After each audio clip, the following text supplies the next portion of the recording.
कानी बहू। किशोरी लाल जी के बेटे राघव की शादी की बात जगह जगह चल रही थी, लेकिन किशोरी लाल जी को कोई लड़की पसंद ही नहीं आती थी। और उसकी एक ही वजह थी, किशोरी लाल जी का लालची होना।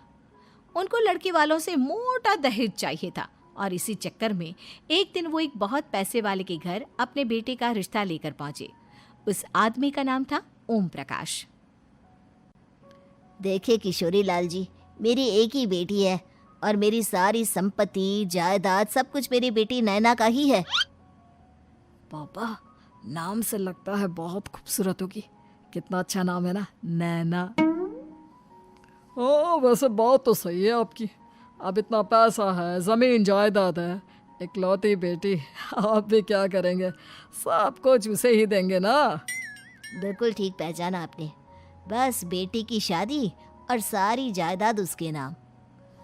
पापा, बिना देखे हाँ कर दीजिए ना। इतना अच्छा रिश्ता फिर कहाँ मिलेगा? माला माल हो जाएंगे हम। मैं अपनी बेटी को बुलाता हूँ। अरे नहीं नहीं नहीं नहीं, आपकी बेटी का नाम नैना है, सुनकर ही लगता है बहुत सुंदर होगी। रहने दीजिए अंकल, मैं तो आपकी बेटी के नाम से ही इतना खुश हो गया हूँ कि उसे बिना देखे शादी करने को तैयार हूँ। अब तो मैं उसका चेहरा सीधे शादी के बाद ही देखूंगा। और इस तरह राघव नैना का चेहरा नहीं देखता और उससे शादी कर लेता है। शादी के बाद अपनी सुहाग रात पर जब राघव नैना का घूंघट उठाकर देखता है तो नैना की आंखें बंद थी। कितने खूबसूरत हो तुम नैना, जरा अपनी आंखें खोलकर मेरी तरफ देखो तो सही। नहीं, मुझे शर्म आती है। अरे, मैंने तुम्हें शादी से पहले भी नहीं देखा, और अब अगर तुम आंखें खोलकर मुझे देखोगी भी नहीं तो मुझे अच्छा कैसे लगेगा? इससे पहले कि नैना अपनी आंखें खोलकर राघव की तरफ देखती, अचानक से लाइट चली गई और राघव नैना को पूरी तरह से देख भी नहीं पाया। अगली सुबह नैना राघव के लिए नाश्ता बनाकर लेकर आई। अरे ये क्या, आधा पराठा सेका हुआ है और आधा बिल्कुल कच्चा। ये तुमने क्या किया नैना? बहू, तुमने क्या आधा पराठा तवे से नीचे लटका कर रखा था, जो आधा सिका है और आधा कच्चा? मुझे जितना दिखेगा उतना ही तो सीखूंगी ना पापा जी। जहाँ जहाँ मुझे नजर आ रहा था वहाँ मैंने सीख लिया, जहाँ जहाँ नहीं दिखा वहाँ कच्चा रह गया होगा। इसका क्या मतलब है? ये कैसा मजाक कर रही है तुम? अरे बहू, तुमने इतना लंबा घूंघट क्यों लगाया हुआ है? देखो, हमारे घर में बहुओं को बेटी की तरह रखा जाता है, और फिर तुम तो इतना सारा माल लेकर आई हो। देखो, ये घूंघट डालकर रखने की कोई ज़रूरत नहीं है। हाँ नैना, पापा जी ठीक कह रहे हैं, तुम तो आराम से रहो, अपना ही घर समझो। नैना अचानक से अपना घूंघट उठा लेती है। अरे ये क्या पापा, नैना की तो एक आंख फूटी हुई है।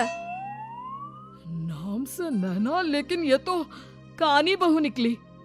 मेरे साथ धोखा हुआ है, धोखा। बिना दिखाए अपनी कानी लड़की मेरे संग ब्याह दी। मुझे कानी बीवी नहीं चाहिए। मुझे अभी ओम प्रकाश जी से बात करनी पड़ेगी। आखिर उन्होंने मेरे साथ ऐसा किया क्यों? अरे, आप लोगों ने ही तो पापा से कहा था कि आप लोग शादी से पहले मुझे देखना नहीं चाहते।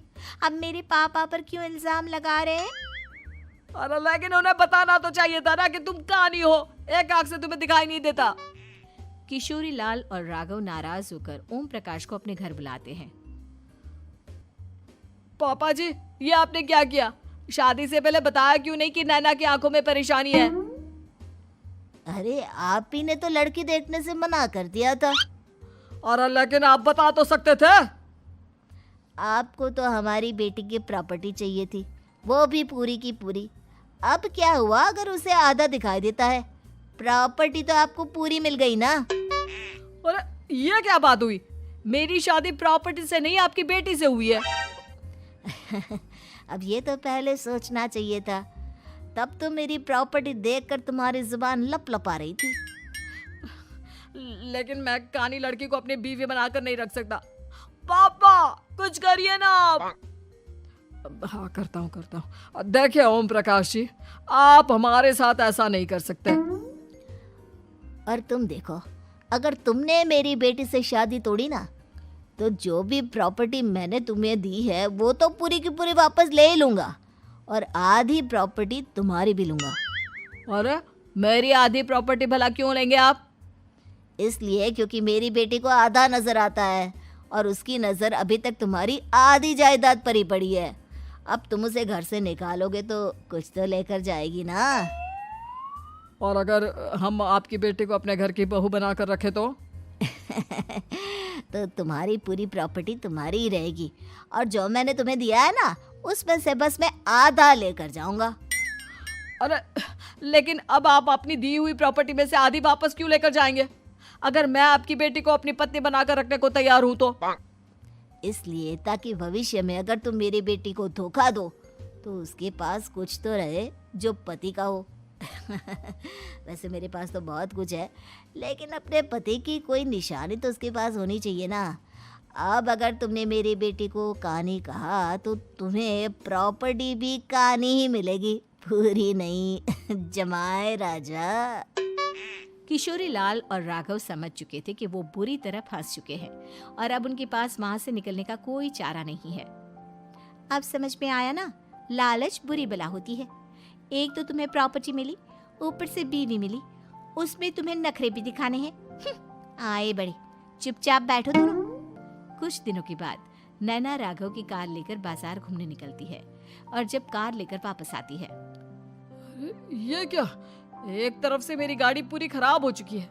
लगता है तुमने मेरी गाड़ी को किसी दूसरी गाड़ी के साथ एक्सीडेंट किया है। अरे अरे कितना बड़ा नुकसान कर दिया तुमने बहू। वो क्या है ना पापा जी, मुझे एक आंख से दिखाई नहीं दे रहा था, सामने से गाड़ी आ रही थी।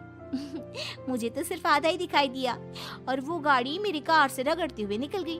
अब मैं क्या करूं बताओ? आप इसे ठीक कराने के पैसे कौन देगा? तुम्हारे पापा? तुमने मुझसे इस तरह से बात की? अभी रुको। नैना राघव की शिकायत ओम प्रकाश को कर देती है। देखो राघव, अब जो मेरी आधी प्रॉपर्टी तुम्हारे पास थी ना, उसमें से आधी और मैं लेकर जाऊंगा, क्योंकि तुमने मेरी बेटी को डांटा। अरे नहीं नहीं पापा जी, गलती हो गई, माफ कर दो। गलती की तो कोई गुंजाइश ही नहीं। अगली बार मेरी बेटी को डांटा तो बची हुई आधी में से आधी और ले जाऊंगा। लालच के चक्कर में हम दोनों ने बहुत बड़ी गलती कर दी बेटा। एक तो तुम्हें कानी बहू मिली और ऊपर से जो माल मिला वो भी काना। इस तरह राघव की हर एक गलती पर ओम प्रकाश उसकी प्रॉपर्टी का आधा आधा हिस्सा लेकर अपना सारा माल वापस ले गया और राघव को कानी बीवी से काम चलाना पड़ा। भाई लालच वाकई में बुरी बला है।